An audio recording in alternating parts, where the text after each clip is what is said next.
Hi, and a very warm welcome from the International Gnostic Community, a federation of cultural institutions dedicated to self-knowledge and integration, connection with the being, the cosmos, and the universe. Basically, we seek self-knowledge, understanding of ourselves, of nature, the environment. How do we connect better to ourselves to achieve a development of our own inner potentials and to encounter the meaning of our existence, the meaning of being alive and existing in a physical body. So I'd like to thank all of you who are viewing, and on behalf of all the technicians who are involved in the transmissions in different languages. It's a complex operation which is being set up to share information, knowledge, and opportunities about consciousness. And in this case, our focus for these seminars is meditation. And if we now look at the presentation, we will see that there are 4 themes. I think all of you have been presented with what topics we're going to be dealing with. And so here we're going to see what it is we're going to be studying. If we go to the beginning here, what is meditation and its underlying principles? There are so many different concepts about meditation. Everyone has a different idea, and meditation appears to be whatever it is that you want it to be. From our point of view as seekers of self-knowledge, as under the parameters of what we call Gnosis, which means knowledge, then we will base our seminars and teachings around an understanding of what is really going on and how can meditation be used. It's actually a tool which can help us to achieve not only relaxation, not only well-being, not only improve our health, reduce stress levels, which are things we've all heard before, but also it can take us on a journey of unimaginable dimensions into the exciting world of self-discovery and the discovery of the mysteries that lie within each of us, waiting to be discovered. So welcome to this adventure and voyage through an introduction to meditation into the world of self-discovery. So the first lesson is, what is meditation and what are its underlying principles? Then we'll be looking at, in the second lesson tomorrow, which hopefully you will feel motivated to attend, is objectives and benefits of this ancient science. Meditation, of course, is not something new. It wasn't invented by anybody. It's as old as consciousness itself. So it's a universal phenomenon. Then in lesson 3, we'll be looking at how to meditate in practice. That is to say, we will go through the basic steps of relaxation. We'll talk about different positions or these sorts of things, whether they're an issue, whether they're not an issue. How can we accommodate in our own body, in the state of health that we have, to enter into the process of what's called meditation. And then the final lesson, we will talk about the awakening of consciousness. After all, meditation is an age-old science, knowledge, which enables us to awaken within ourselves latent faculties, to achieve knowledge of ourselves and connection to the cosmos and higher dimensions of existence, wherefrom all matter originates. So, having seen the 4 subjects, we'll then come back to the beginning, where we look at what is meditation. When we talk about meditation, what does the word mean? Where does it come from? Who invented it? And so on and so forth. Nobody can say where meditation began. Nobody can say, does it belong to the Hindu culture, the Chinese culture, the Buddhist culture? Is somehow Western culture incompatible with this? Is it something that was discovered in one part of the planet at one time? To answer these questions, we have to understand that meditation is a connection to consciousness. It's above the physical because it produces inner states. And if we learn the art of relaxation, if we learn the art of concentration, then what we find ourselves is in a new medium of perception and consciousness. This is something that we don't learn at school. It's something that we're not brought up in, certainly in Western culture and most places around the world, to be at all familiar with. And meditation, consciousness, awakening consciousness, all of these phenomena are not per se intellectual. They're not actually to do with thinking. They're to do with direct perception of phenomenon, of feelings, and we have to relate that to a faculty we all have called intuition, but which most of us have very underdeveloped. And in order to understand the nature of meditation, we have to see that certainly in the Western world, where we are very intellectually educated and structured, it's hard for us to enter into this world of non-thinking, this world of inner perception. And in the 21st century, where all of us are subject to daily bombardment of social media, television, cinema, soap operas, fantasy, etc., we find our external senses entirely occupied and suffering from overstimulus. We have too much stimulus coming into our mind, into our brain, through our senses, which we have not been taught to process or deal with, either consciously or unconsciously. And all of these things, when you put them together in the modern world, where certainly in the West, our eating habits, our sleeping habits, our working habits are very stressful and counterproductive to relaxation, well-being, and a natural, spontaneous form of health and lifestyle, let alone for most of us who are city dwellers or town dwellers, does this enable us to connect to the natural environment, to be able to feel and obtain a vital connection which gives us health both in mind, body, and of course, spirit. So let's ask ourselves a question for a moment then. If we can't place a historical date on meditation, that's not the purpose of studying meditation. Neither is it actually relevant. If we take meditation and consciousness as something to be universal, then let's ask ourselves the question, and I ask it to all of you as well. What actually do we find, or would we find, or could exist when we go deep, deep, deep into ourselves, into something beyond mind, beyond thought, beyond reason? What is our own origin in terms not of concepts of evolution or scientific or technical information, but in terms of meaning and consciousness? What is it that makes us tick in meaning? So I'll leave that question for you, because it's something that we should all be asking ourselves every day, because we can't get an answer intellectually to something that is about meaning. Something is about why we are here at all. Why do we have a human expression, a physical expression? And to go right to the point, we could talk, just as you will find on YouTube, hundreds of different channels and courses on how to meditate and what posture you do it in and all the rest of it. These are irrelevant things. But actually, at the end of the day, the original purpose of meditation is to obtain knowledge. It's to enter into the inside of ourselves in the absence of intellect and to obtain knowledge and connection. And the nature of the word wisdom, which we all associate, most of us in the West associate that with Buddhism and Oriental spirituality. Wisdom is the result of deep inner contemplation.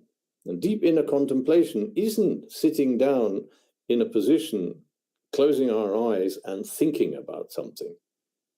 And interestingly enough, concentration is another discipline which forms part of meditation, which is not about thinking and rational analysis about something. Concentration is learning to focus our attention on one particular point, aspect, or phenomenon in order to perceive directly in the inner silence what is really going on. So this takes us to the terms we can see on the screen now: energy, consciousness, body and the senses, time, space.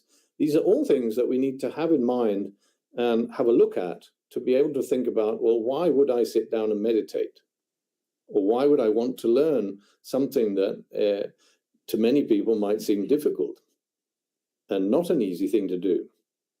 So on the left, you can see there are a couple of links that you can look up if you feel inclined. We have a link which will take you to courses that you can do on self-awakening, which are free of charge, done by the different Gnostic centers around the planet. And then there's a booklet that you can download on meditation, which will give us basic ideas about how to do it in practice and how can we focus ourselves and so on. So if we move on now and just we'll leave in the background these images which invite us just to reflect on something related to the subject of leaving the intellect. And that's my invitation to all of us, is to suspend intellectual rational analysis when we talk about meditation. Because meditation, the phenomenon of direct perception of phenomenon, physical or internal, of different frequencies of dimension which our normal senses do not perceive, is something that science doesn't understand. The science that we use with the 3 dimensions and use machines and electronic devices or theoretical mathematics or physics to try and understand, they cannot explain consciousness. Meditation is all about consciousness. It's all about becoming aware of ourselves, and through becoming acutely aware of ourselves and learning to relate to our senses and know how our own personality, ego, thought processes, emotional processes, instinctual processes, our sexual processes act upon our consciousness in any given moment, we are able to slowly enter into a process of going beyond the immediate physical sensorial identification with the 3-dimensional world around us.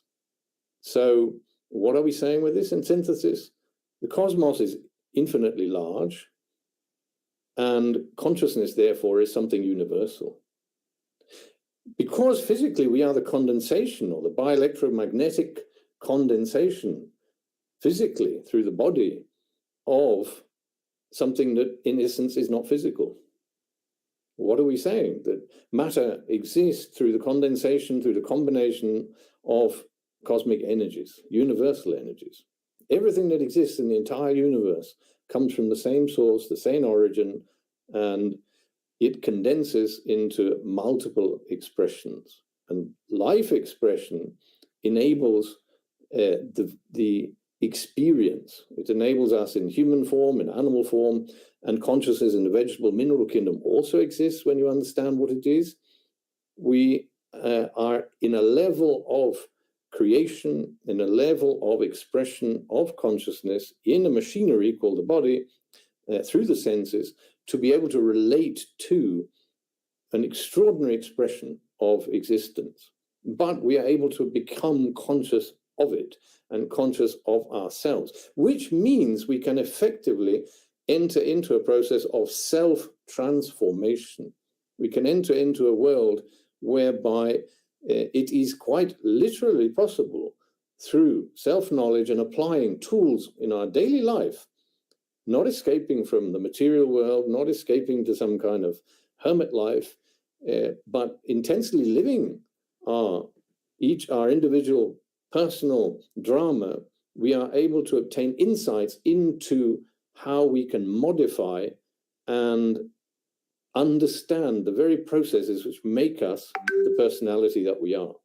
And meditation is fundamental to this, which is why I'm taking the time in this talk to put the technical process of meditation in a context which is relevant to becoming more open-minded and more connected to a process which on this planet, in the state of consciousness which we have very little perception of and very, very little understanding of. And in our society, very little motivation to going inwards instead of ever more becoming more fascinated and obsessed with physical, emotional stimuli coming from outside of our microcosmos, of our miniature world. And meditation enables us to ground ourselves. It enables us to seek our center. And if we are also a reflection of what's called the macrocosmos or the great cosmos, then as human beings, we are, as it were, in terms of consciousness, a replica in miniature of the great cosmos, everything that is around us, which is why when we think about synchronicity, that everything is connected, I'm sure all of you who are listening are also very familiar with these ideas that everything is somehow connected. We're all somehow connected. And quantum physics loves to, the physicists love to talk about parallel universes, about everything's intertwined and connected. And this is, of course, wonderful. It's characteristic of an age where many human beings all over the planet are receiving stimuli to awaken, to discover, to seek something new, something deeper, something more meaningful.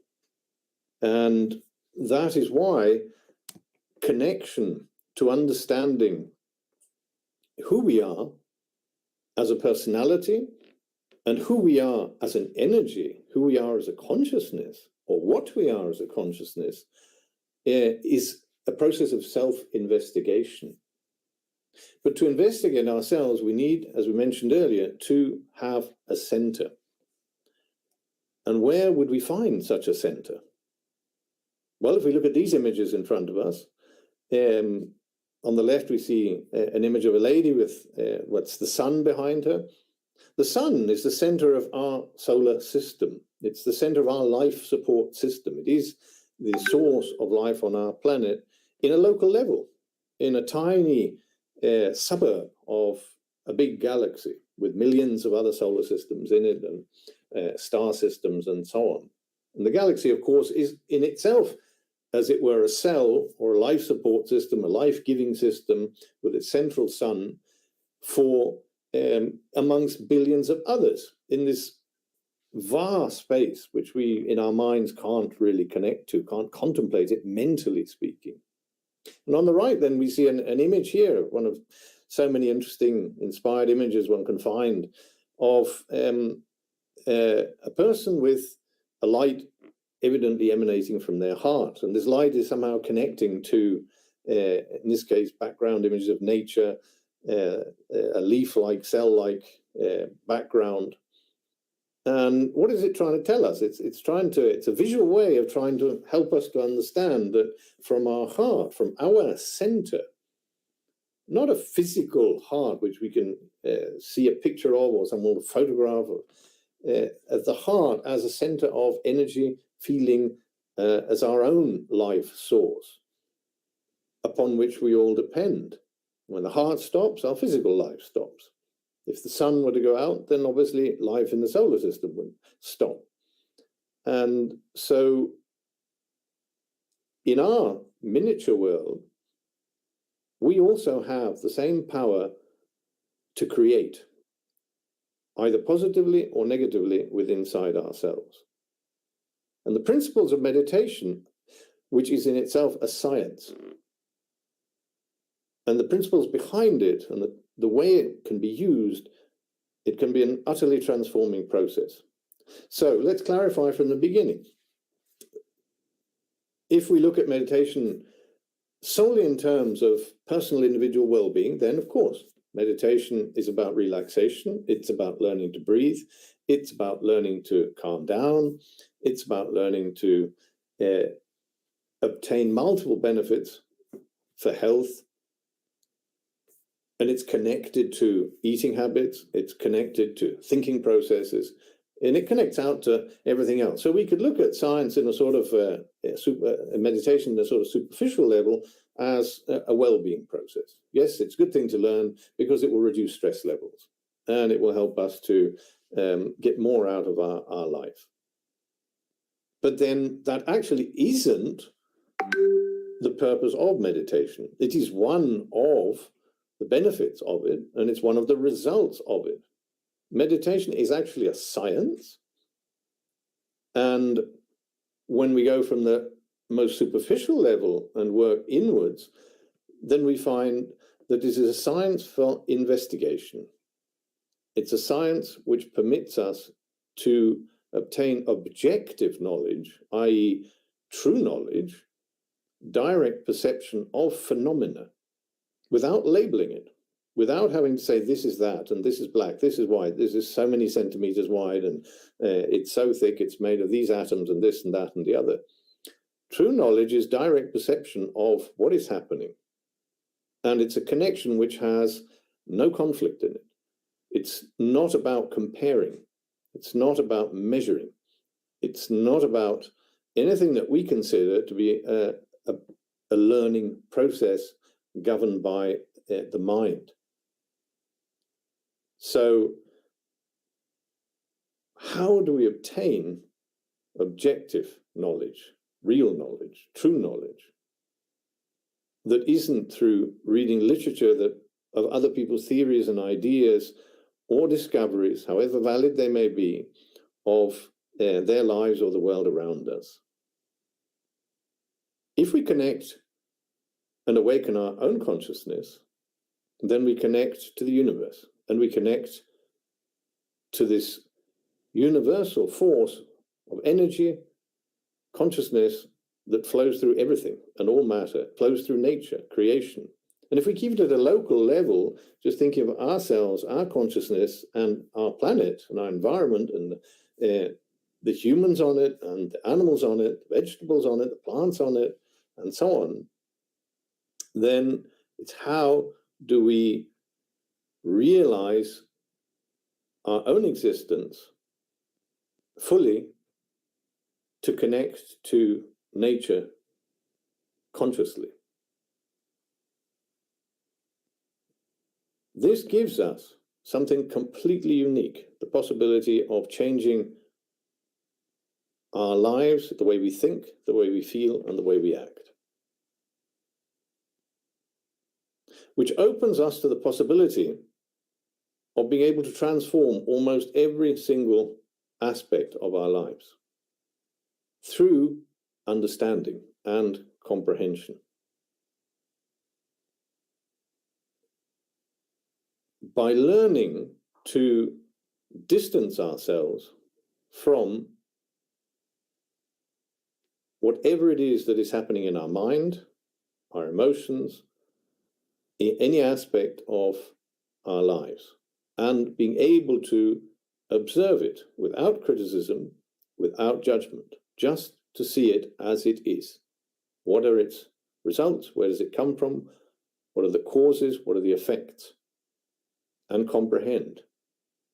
And through comprehension of thought processes, of anger, jealousy, desire, ambitions, all of those things that we all have, it is possible to achieve something called comprehension. Comprehension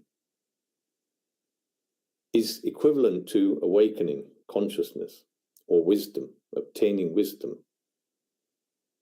And when we become aware and interested in these phenomena, then we begin to understand that it is only through the practice of relaxation, connecting to the rhythm of our own heart and to those spontaneous ideas and emotions that come from within us that are not intellectually produced, and that they feel true, they feel real, then we begin to find a compass to guide us through the confusion of the modern civilization that we live in.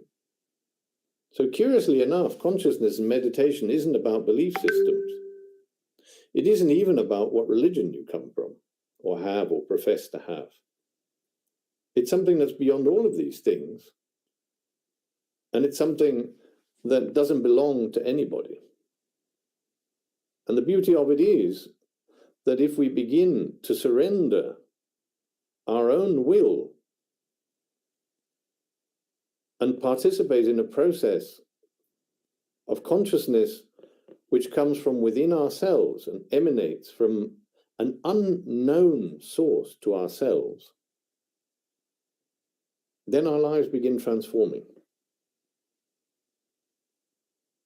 It means that all these false concepts about ourselves, who I think I am, who I've been told I should be, what I think I should be, the expectations that others have placed upon me since childhood, or the expectations I place upon myself, or the insecurities I feel about who I am and how I have to show that I am something I am not, or how my behavior is no longer natural and spontaneous because I have to behave in certain ways that are not natural to me in order to be socially accepted. We all know and have been through these processes in childhood. We all know what that means. We all know that it is a denaturalizing process which takes us away from our spontaneous, natural way of being, our spontaneous, natural center. And all through history, an unknown history to modern times, way before written history has existed, consciousness, awakening, people who have obtained direct perception of reality have always existed. And thanks to them in all cultures and all the great teachers in history, most of them have no longer have their names even remembered, have always shared knowledge, tools, always to the same purpose.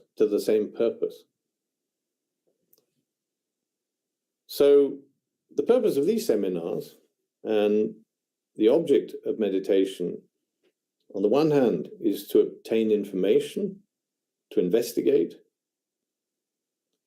And the purpose of this investigation is to connect. To what will we connect? We've said to the universe, to the cosmos, to universal things. That's rather vague. But actually it's to connect to our own selves, to our own center. In Gnosticism, it's referred to as the being, the inner being. The inner being is something beyond mind, beyond intellect, beyond conceptuality, beyond liking, disliking, beyond ego, beyond unconsciousness, beyond all of the things that in our society we consider to be somehow important or real. And yet the being is more real than all of these things. And the curious thing about the human condition is that because our consciousness is so lost in a sea of, or has become unconsciousness, that's why we have an unconscious, because it's not conscious anymore. We are not conscious anymore of what we really are and where we come from, which, as somebody in one of these archaeologists remarked, is that actually we are a humanity who suffers from amnesia. We do not remember where we come from. And in the science of consciousness, in the science of meditation, of course, it is absurd to live on hypotheses and theories of evolution and in the sense of human life evolving from apes and monkeys and so on. These things are illogical and hypothetical. Consciousness is not something that evolves. It's something that has always been. And so, when we think of people in Asia or in Tibet sitting in positions like we see this monk in these idyllic landscapes, or sometimes remote Tibetan landscapes, contemplating and meditating, we think often might come to our mind, well, it's someone who's renounced normal life, who's somehow or other wanting to escape from something and enter into some kind of illuminated world of ecstasy and bliss in order to somehow transcend the realities and nitty-gritty of the physical world. But when we consider what the actual search for enlightenment means, and what does it mean to people who have jobs, who are working within busy, stressful cities, paying taxes, worrying about debts and what the political system is happening, what's going on in the world, the unstableness of everything, then meditation surely cannot be reduced to a process of escapism, just trying to relax and have less stress and just get on with life and do the best you can. Quite the opposite of some kind of escapist utopia. Meditation is the doorway to discovering who one really is and what are the secret springs that are triggering our psychological and emotional reactions every day, all day long, in our own unconscious. And without looking inwards, without contemplating and turning our interest from what's going on outside of ourselves and what we expect from the outside world, and we equate that to inner vision, looking within to find out what is really going on inside of me. Who is it that is thinking when I think? Who are the thinkers? Where do they come from? And this is especially relevant when we find ourselves tormented by conflicting ideas and thoughts in a situation where we don't know what the answer is. So what do? We think about it. And what does that mean? It means we sit down and listen to our mind. And thinking often means not actually doing anything. It means sitting down and listening to voices that come to us from an unknown source with different ideas, opinions, and interpretations and instructions as to what we should or should not do. And the curious thing is that when we indulge in this very peculiar practice called thinking, we find different, as it were, personalities or people talk to us, sometimes with completely opposite arguments and points of view and sets of instructions. And again, I'm sure it's happened to all of you, as it's happened to myself many, many times. One finds oneself suffering and more stressed than before, because one doesn't know which one of these unknown philosophers or know-alls is actually telling us the truth. And this creates more suffering and more stress. And we end up juggling sometimes not between two, sometimes between many more voices or identities that come to communicate with us. And we call this thinking. I think it's a very mistaken term to be placing on this phenomenon. Psychologically, if one were to speak one's thoughts to everyone around oneself, then of course we would probably be classified as candidates for mental institutions. And this is something that meditation, before we enter in, which we will do in following classes, into how going about relaxing, what kind of, do we use mantras or sounds or vowels, or how do we do this?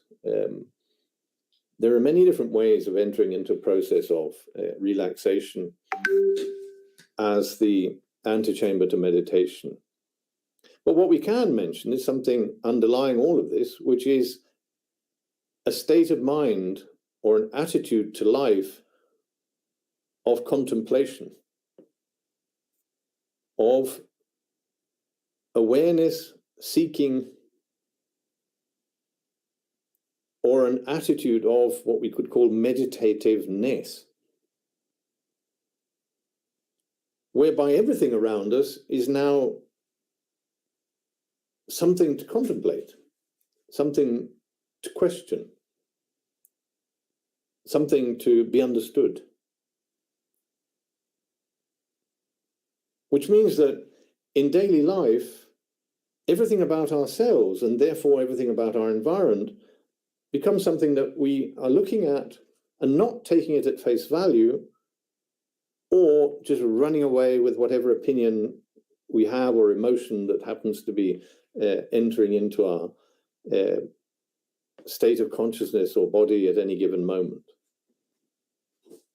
And meditativeness means that one is perplexed by existence. That is why one would question it. So it would be hard to understand why a person would find any way of getting positive, constructive, deep meaning out of the process of meditation without first having attitudes of perplexity, not understanding. Not only not understanding, but also of looking around us at this extraordinary world we live in, of immense beauty and contrast, and the human world of extreme brutality and perversity, and at the same time extreme love, kindness, givingness, sacrifice, and not enter into a state of wonderment. How can this be? How can all this be at all? How did it come to be here?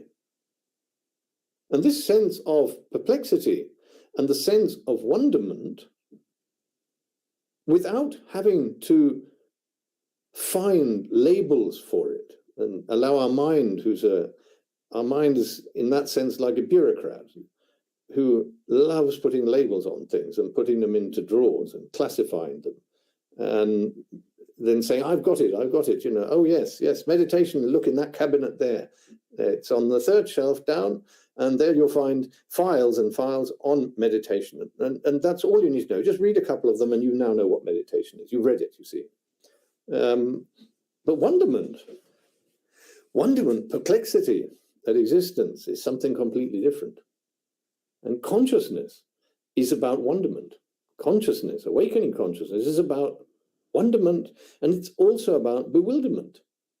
Because how could one come to a state of knowledge, clarity, wisdom, illumination, enlightenment of any kind without first having gone through a process of bewilderment, confusion?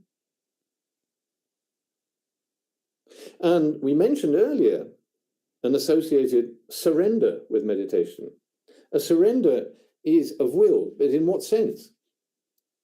To enter into the science of self-knowledge and into the extraordinary adventure of finding out the meaning of one's own existence and what one's true values may be.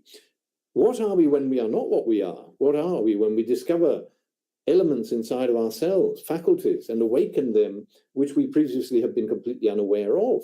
We become somebody different. What are we when we begin to understand the nature of our own limitations, our own weaknesses, our own selfishnesses? What happens to us? We become different. We become someone else who is not the same as we think we were or others have thought we were.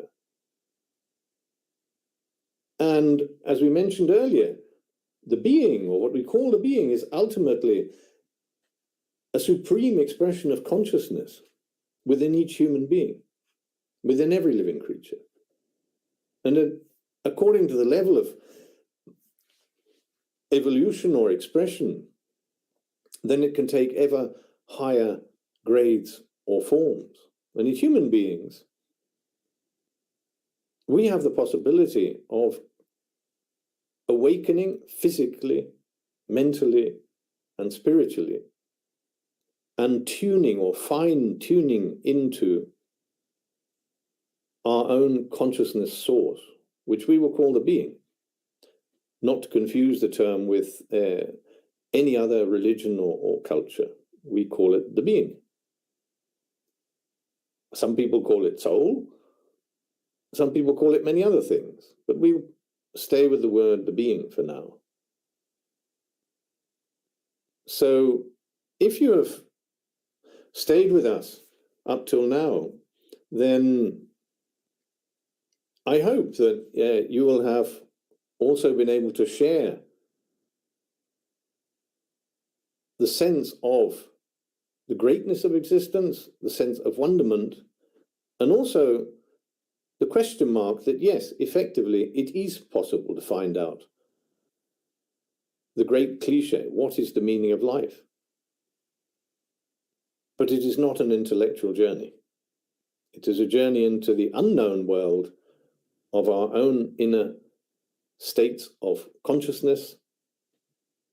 And it is a process in which we will have to see in ourselves all the negative things inside of ourselves that are lurking behind the scenes, which we don't like other people to see and don't think we have or don't want to think we have. And it's also, in the same way, a process of discovering enormous beauty. So meditation is for those of us who, on the one hand, can just seek a bit of well-being, relaxation, and reduce stress levels and go to a spa and this, that, and the other. Well, I would recommend you watch many of the YouTube videos on which offer all of these things, and they do it very well. But for those of us who are genuinely bewildered and confused about the nature of our existence, and don't wish to escape from the daily grind, but wish to comprehend the nature of what we are living through and going through in our private, personal, family, social lives, then meditation is relevant to us, to understand how to connect more directly to those energies, those intelligences that are latent in all human beings, and waiting there for us to connect to them. So hopefully in the next class, what are the benefits of meditation, we will go further into this subject of what is there waiting for us and how can we get to that. So I think if there are questions, if any of you have sent questions through the chat line, then it would be interesting. We may be able to share those or answer some of them. We have one from, which I was looking at here, from Ruben Jimenez. It says, so can it be said that we couldn't know ourselves if we don't get a deep level of meditation? Because whatever other studying of oneself would come from out of us. Well, I think that's very true. Effectively, that is the case. Self-knowledge is a combination of tools and a combination of aspects. And without meditation, it is. The level of knowledge one will obtain is very inadequate. It's too superficial. Meditation is what allows us to go into an inner state of calm and silence, or what some people call the inner silence. And from this inner center, which we learn to discover in ourselves, and we learn to, or we train ourselves effectively to enter more and more into contact with this state of centeredness and calmness in ourselves, from which we can contemplate everything that is going on. And of course, then our observations in daily routine, while we're identified with the situations and reacting to the situations around them, we can then take all of this with us into our center calmly and contemplate it and study it, analyze it. And therefore, of course, the level of knowledge we're obtaining about ourselves is much deeper, and therefore the capacity for modifying things and producing change in ourselves is much deeper, which leads us to another interesting and important point about meditation is that the great gurus, the great sages, the great masters of meditation, they speak about something called the illuminating void. And some of you may have read descriptions of this phenomenon. It goes by different names in different places. But this phenomenon of something called the illuminating void, or the void, is entering into a dimension of awareness where there is no thought, no concept, nothing.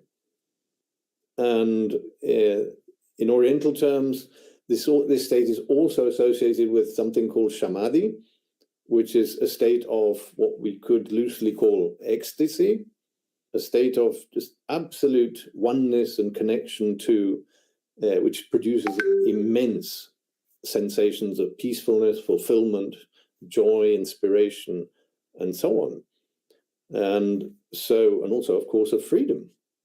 because the more free we are of all our attractions and all of our identifications and so on, of course, then the more connected we are to something that is beyond all of these things. And therefore, the more we disconnect and connect to lighter and more superior or spiritual forces, then when we return to our state of identification and go back into our normal life, we bring the fruits of it, we come back fortified with it, and we don't lose that.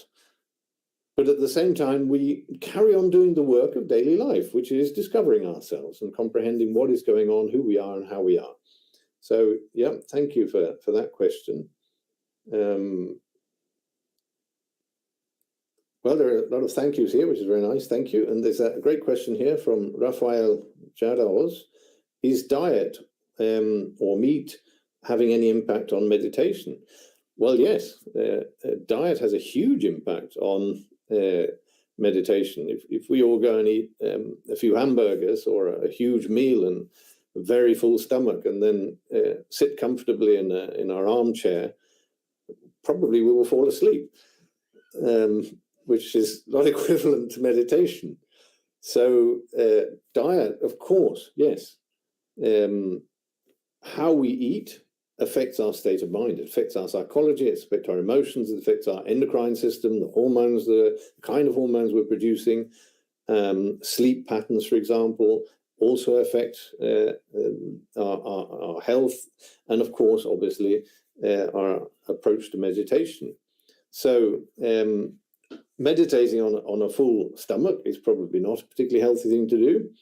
Eating kilos of meat and then going and meditating is probably not the best way of doing it.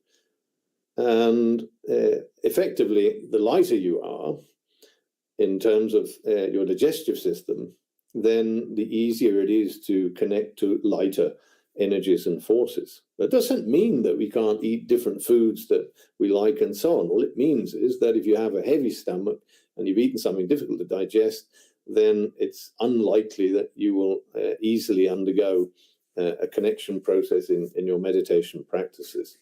So yes, that's a great question. Got greetings from Nigeria. That's lovely. Scotland, Ireland.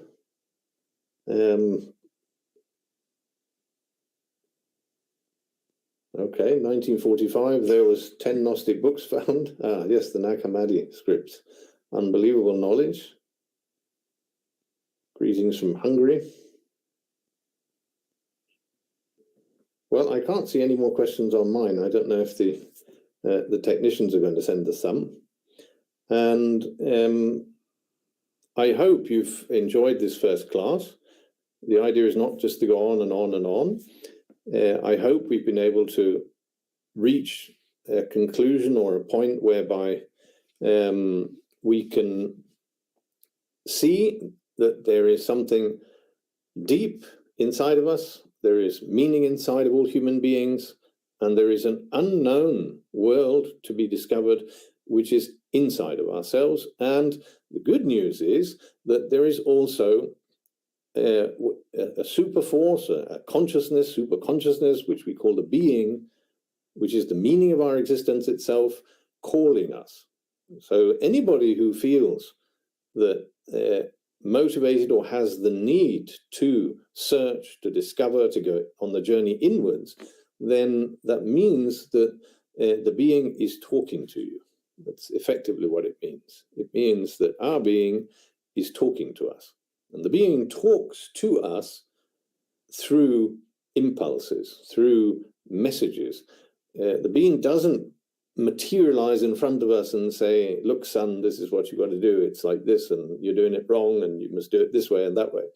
That's not the way consciousness works.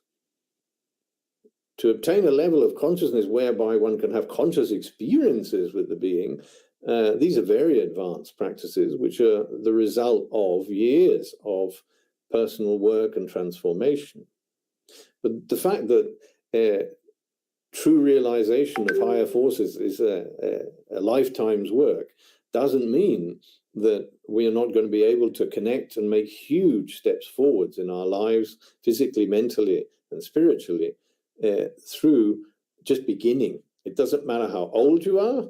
It doesn't matter whether you're male, female. It doesn't matter what your social level is. It doesn't matter whether you're rich or whether you're poor. It doesn't matter which country you're born in. It doesn't matter what religion you come from. It doesn't matter at all. What matters is that we go about practicing and using tools in our daily life, combining them with this extraordinary science of meditation, which is an incredibly powerful tool for assisting us in our personal journey inwards in a voyage of discovery of the unknown. So interestingly enough, for those of us that at one stage liked sci-fi, the famous television series Star Trek, it was, as a kid, I used to watch it, and I'm sure many of you maybe have seen it. It was about voyaging out into the unknown space outside of ourselves. It was all about going away from Earth. It was all about going away from ourselves. It was all about outside to discover the great unknown. Space, the last frontier, was the great slogan. And in this case, we can apply, by analogy, the exact same process, but take it into ourselves. So the great voyage into the great unknown, the last frontier, is yourself. You are the unknown. You are the mystery. And that mystery is waiting to be discovered. So that's what actually makes this whole process incredibly exciting. It's an adventure. And it's the greatest adventure that all of us should be doing. And it's a real shame that the educational systems around the world are not teaching young kids to learn to meditate and to learn to relax, to learn to vocalize, to learn to harmonize and be sensitive with their own cells and their own nervous system and so on, so that they can connect and go on their adventure rather than be programmed to live the cultural process prevalent in any given time in history. So with that, thank you all very, very much indeed for joining us this evening.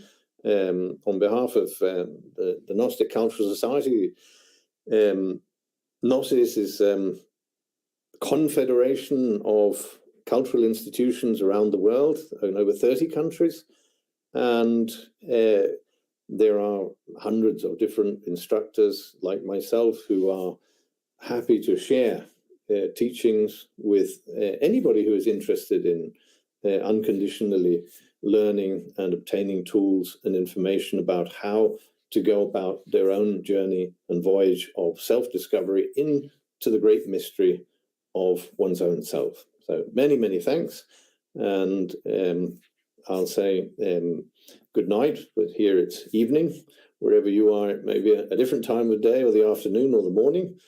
And hope to see you again tomorrow at the same time, where we're going to look at the benefits and what can we get out of this process. So over to the technicians, and thank you very much indeed.